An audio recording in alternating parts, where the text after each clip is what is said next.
Good morning, ladies and gentlemen. It's Dr. Jones again.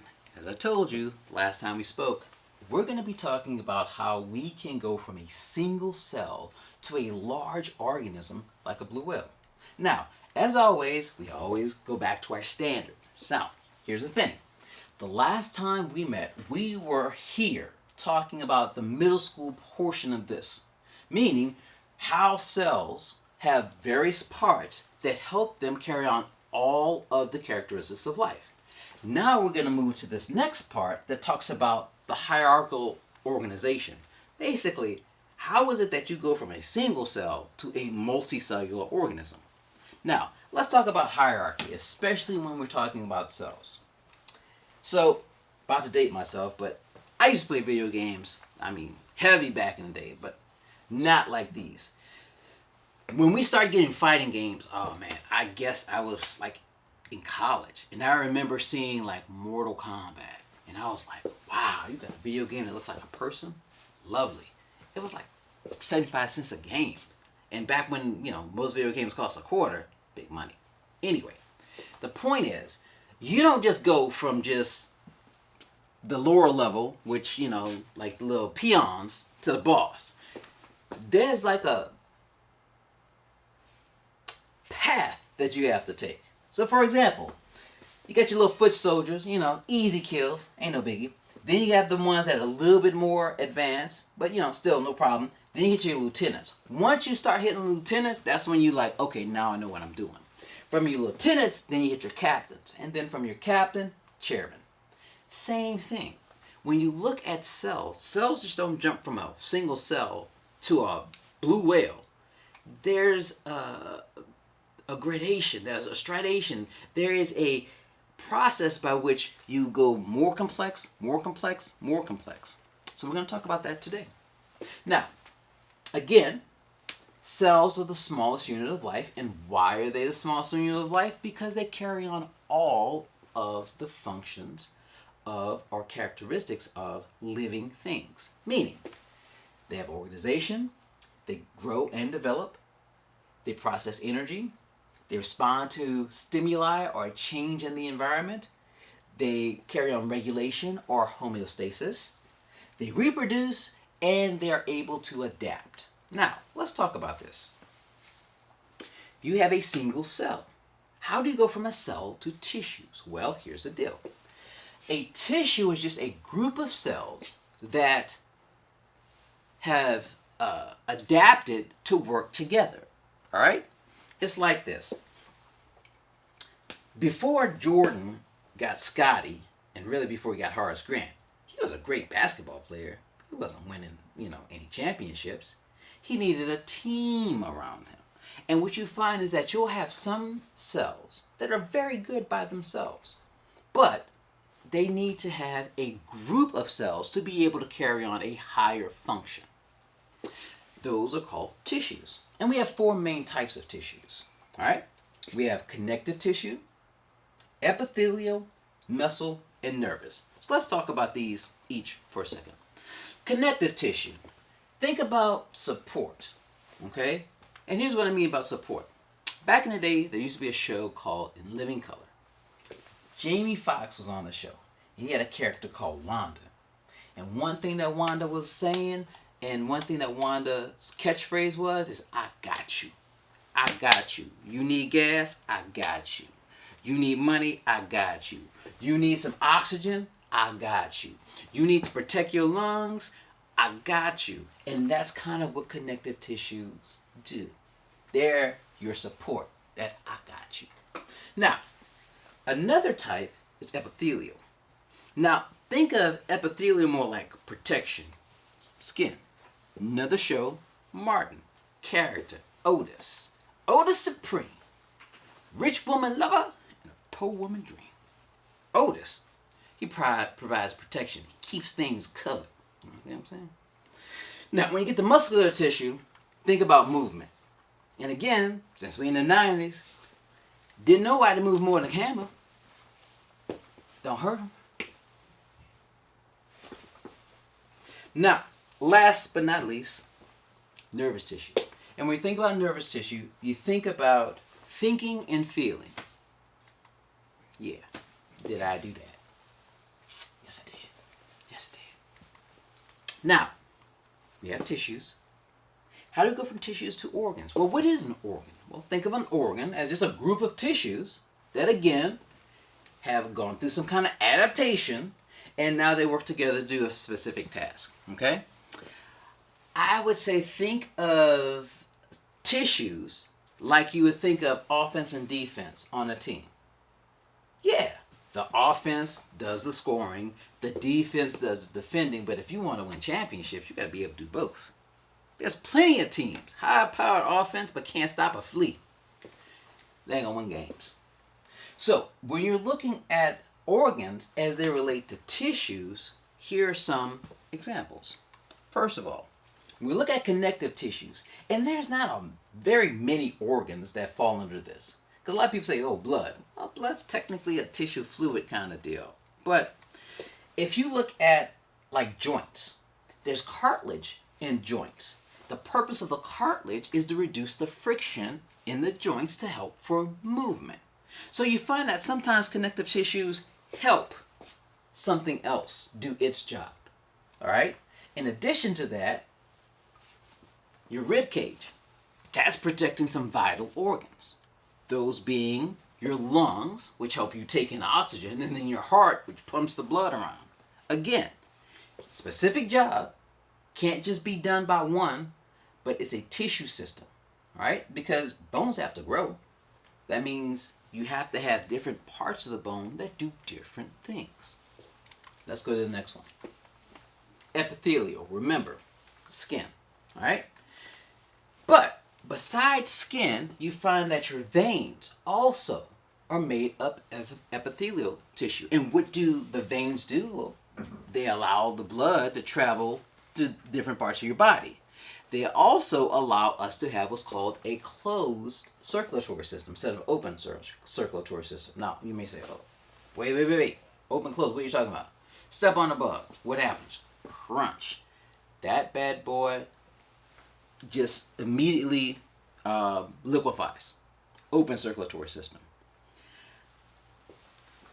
God rest her soul, but my grandmother, she was a very stout woman.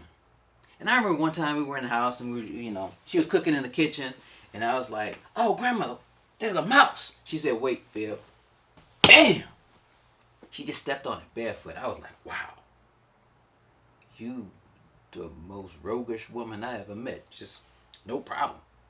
Now, when she picked the foot up, it wasn't like, you had just like a red splat. Nah, the mouse was dead. But the point is, all of its organs, all of its blood, it was still in the inside. You didn't have to see it. Unlike stepping on, like, again, a bug. Okay?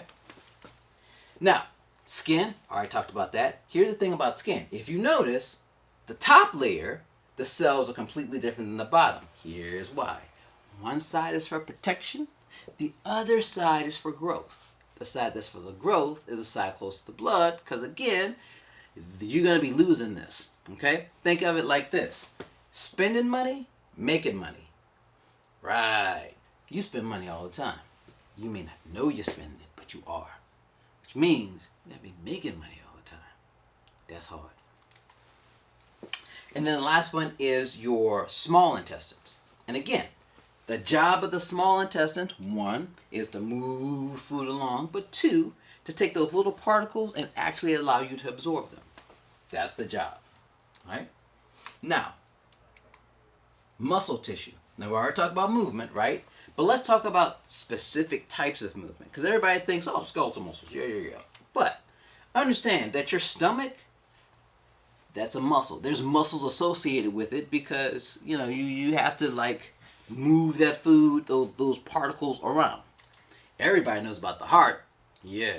You don't pump blood, you're not going to live long. And then you got your biceps, your triceps, deltoids, shot. Now, nervous tissue. So when you talk about nervous tissue, again, it's kind of like connective tissue, where it's like one of these things that you don't really always see. And everybody thinks about the brain, and but you think about the brain, and you think about the mass of a brain, and you're like, well, is the brain a muscle? Not really. one that I want to bring your attention to is the spinal cord. Okay? Because everybody thinks about their back and they think about, oh, I broke my back, or, I hurt my back. But what's causing the pain most likely is that you have done something to your spinal cord. You ever heard somebody say, oh, I pinched a nerve? Yeah, that's the nerve that they're talking about.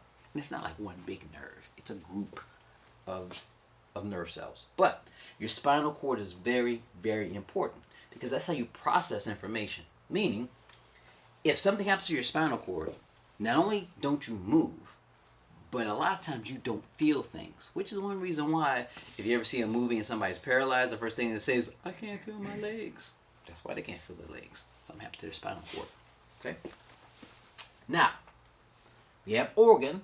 Now we're going a little higher. Organ system. Now here's the thing. If cells work together to give you tissues, tissues work together to give you organs, organs working together gives you an organ system. Now, everybody is normally familiar with the 6. Not to be confused with the 7. Only if you're watching The Boys. Anyway, so the 6. Circulatory, nervous, respiratory, digestive, skeletal, muscular. But the 6 aren't the only ones. Actually, we got the big 12. Right. So, you got your digestive, you got your muscular, you have your skeletal. But then, you have integumentary, skin. You have reproduction, male and female. Mm-hmm. Lymphatic, that's when you start getting to your hormones. Yep. We already talked about your respiratory, but you got to get rid of the waste. Urinary system, all right? Also known as excretory system. Then you have your endocrine system, nervous, and then your circulatory. Now, here's the thing. All these systems do something for the body to help it stay alive. So, bringing you full circle, here is your blue whale with all of its systems, or at least majority of them. Here are 7 criteria of life. Let's think about it. Organization. Oh yeah, this is definitely organized because remember, all cells are composed of what? Carbon, hydrogen, oxygen, nitrogen, phosphorus, sulfur, plus some other things because all cells have those 4 biological molecules, those macromolecules, right? But even this is organized. I mean, if you think about it, the digestive system is here. If you look at the way that you have your brain, spinal cord going on, so there's some organization there. Growth and development. Blue whales just don't start out this size. They have to grow into this size. How do they grow into that size? By producing cells, by those cells being differentiated to be like, oh, you're going to be a skin cell, you're going to be a blood cell, you're going to be a heart muscle cell, okay? Energy. Blue whales, where they eat krill. Does krill exist inside the blue whale? Nope. Does it have to get energy from the outside? Yep. Respond to the environment. If you notice, whales move around. Part of the reason that they move around is because you have a current. What does the current do? The current takes the food from place to place. How do they respond to that? They go from place to place. Regulation. All organisms have to regulate. One way that blue whales regulate is they take in oxygen, they release carbon dioxide. Yes. Reproduction. Well, you don't have to reproduce to have the potential to reproduce. Blue whales, regardless if they have calves or not, have the potential to reproduce. And then adaptation. If you've ever looked at any environmental books not environmental books, but evolutionary books, they talk about the blue whales and how they were huge and how they were real big, and then some say, oh, they have a pelvic bone, which means they have like little legs. Well, long story short, these guys have adapted over time, just like we have, okay? And so what you find is just like the cell had all of these characteristics of life, so does our blue whale. I hope that this has been very instructive. I hope that you come back again. And most importantly, I hope that you continue to do science. Have a great day, ladies and gentlemen.